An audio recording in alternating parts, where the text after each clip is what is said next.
Alvin adalah seorang pemuda berusia 20 tahun. Di usia segitu, dia belum juga bekerja. Alvin sehari-hari hanya menghabiskan waktu dengan nongkrong di sana-sini dengan teman-temannya. Kalaupun di rumah, kerjanya hanya makan, main game di HP, dan tidur-tiduran. Untuk kebutuhannya, dia selalu minta kepada orang tuanya. Dan kalau tidak dituruti, biasanya Alvin akan mencak-mencak, bahkan tidak segan-segan mengeluarkan ucapan tidak pantas kepada orang tuanya. Sang ayah sudah sering mengingatkannya untuk mencari pekerjaan. Tapi Alvin selalu beralasan. Dia sudah mencari kesana kemari, tapi belum dapat juga. Jawaban yang sudah pasti bohong, karena pada kenyataannya orang tuanya tahu apa saja kerja si Alvin selama ini. Suatu ketika, Alvin mendapati salah seorang temannya membeli motor baru. Alvin yang merasa iri hati, ingin memilikinya juga. Hal itu diutarakannya kepada orang tuanya, yang dengan tegas menolak permintaannya tersebut. Alvin marah. Dia lalu meraih benda terdekatnya, yaitu sebuah asbak rokok, lalu membantingkannya ke lantai sambil memaki. Sejurus kemudian, Alvin pergi meninggalkan rumah. Sang ibu hanya dapat mengelus dada sambil berlinang air mata melihat kelakuan anaknya. Alvin yang saat itu tidak sedang ingin pulang ke rumah, memutuskan nongkrong di salah satu warung. Dia ingin menghabiskan waktu di sana. Beberapa lama kemudian, hujan deras pun turun. Alvin bisa melihat ada beberapa anak berumur sekitaran 12 tahun membawa payung di tangan masing-masing. Anak-anak tersebut adalah para pengojek payung yang biasanya akan memayungi orang-orang yang ingin menyeberang jalan. Bahkan ada beberapa pemakai jasa mereka minta dipayungi sampai ke rumah dengan imbalan ala kadarnya. Tak lama kemudian, ada seorang anak laki-laki pengojek payung duduk di sebelah Alvin. Tangannya memegang sebuah payung yang sudah agak lusuh. Si anak membeli sebungkus roti kepada si pemilik warung, lalu memakannya dengan lahap. Si Alvin yang penasaran mulailah bertanya-tanya, "Siapa namamu, Dek?" Si anak kecil itu pun menjawab, "Ridwan, Bang." "Berapa umurmu?" tanya Alvin lagi. 13 tahun, Bang," jawab si Ridwan. Alvin menggeser posisi duduknya mendekati Ridwan. Alvin kembali bertanya, "Kok kamu mau ngojek payung beginian? Kan dingin hujan-hujan, bisa sakit kamu nanti. Emangnya kamu gak ada orang tua ya?" Ridwan menjawab kalau ia masih memiliki orang tua lengkap.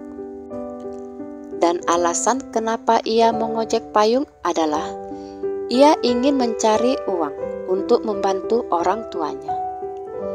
Alvin tertawa mendengar jawaban si anak kecil tersebut.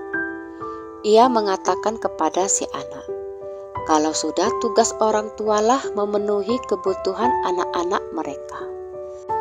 Menurut Alvin, kalau memang si anak ada keperluan, si anak seharusnya tinggal minta kepada orang tua.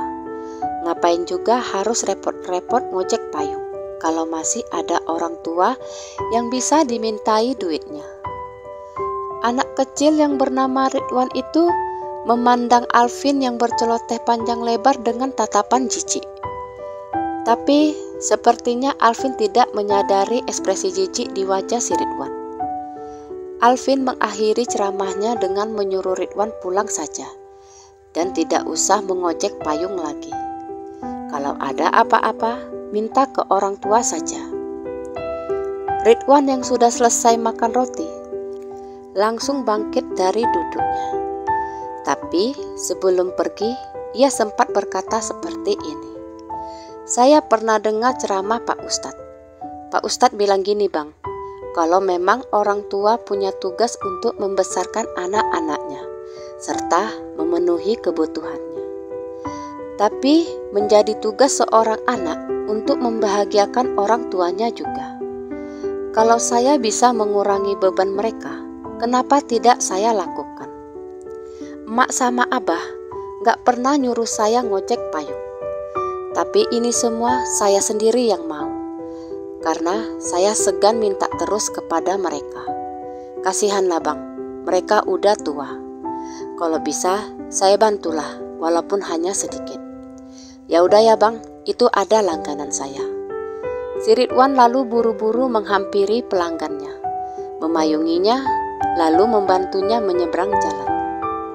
Sedangkan Ridwan sendiri harus basah-basahan, karena ia hanya memiliki satu payung yang tidak akan cukup memayungi mereka berdua. Alvin melihat pemandangan itu dengan hati berkecamuk. Tanpa disadarinya, mukanya memanas menahan rasa malu, karena ucapan Ridwan barusan seakan-akan menampar wajahnya. Ridwan, si anak yang masih berusia 13 tahun, tapi sudah kepikiran membantu orang tuanya.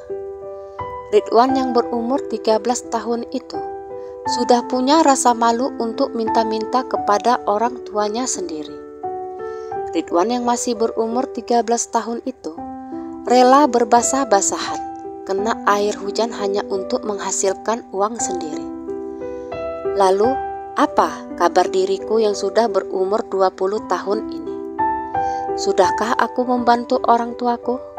Sudahkah aku punya rasa malu untuk meminta kepada orang tuaku? Sudahkah aku mencari penghasilan dengan tenagaku sendiri? Alvin benar-benar jijik kepada dirinya sendiri. Bagaimana bisa ia kalah dewasa dengan si anak berumur 13 tahun itu? Sejurus kemudian, Alvin pun memutuskan pulang ke rumah, yang disambut orang tuanya dengan pertanyaan, kemana saja si Alvin dari tadi nggak pulang-pulang. Terlihat jelas raut cemas di wajah keduanya, yang mana hal tersebut membuat perasaan bersalah Alvin makin menjadi-jadi. Alvin ingin minta maaf, tapi untuk melakukannya, ia merasa berat karena masih ada rasa gengsi. Tapi di dalam hatinya ia bertekad, mulai besok aku harus cari kerjaan, apapun itu, yang penting halal. Dan hal itu dibuktikannya dengan berhasilnya ia mendapatkan sebuah pekerjaan di sebuah toko bangunan. Hal itu sempat membuat bingung orang tuanya. Bagaimana bisa Alvin tiba-tiba berubah mencari pekerjaan? Sedangkan selama ini ia selalu bermalas-malasan dan suka membantah setiap ucapan orang tuanya. Alvin yang sekarang benar-benar berubah. Sekarang ia menekuni pekerjaannya dengan sungguh-sungguh dan sebisa mungkin tidak membantah ucapan orang tuanya lagi. Alvin tahu orang tuanya bingung dengan perubahan sikapnya. Tapi alasan kenapa ia berubah hanya disimpannya rapat-rapat dalam hati. Ia malu mengakui kepada orang tuanya kalau seorang anak kecil berumur 13 tahunlah yang telah mendewasakan dirinya. Yang bisa diucapkan Alvin saat ini hanyalah terima kasih Ridwan. Sekian kisah saya kali ini, sampai jumpa di kisah selanjutnya.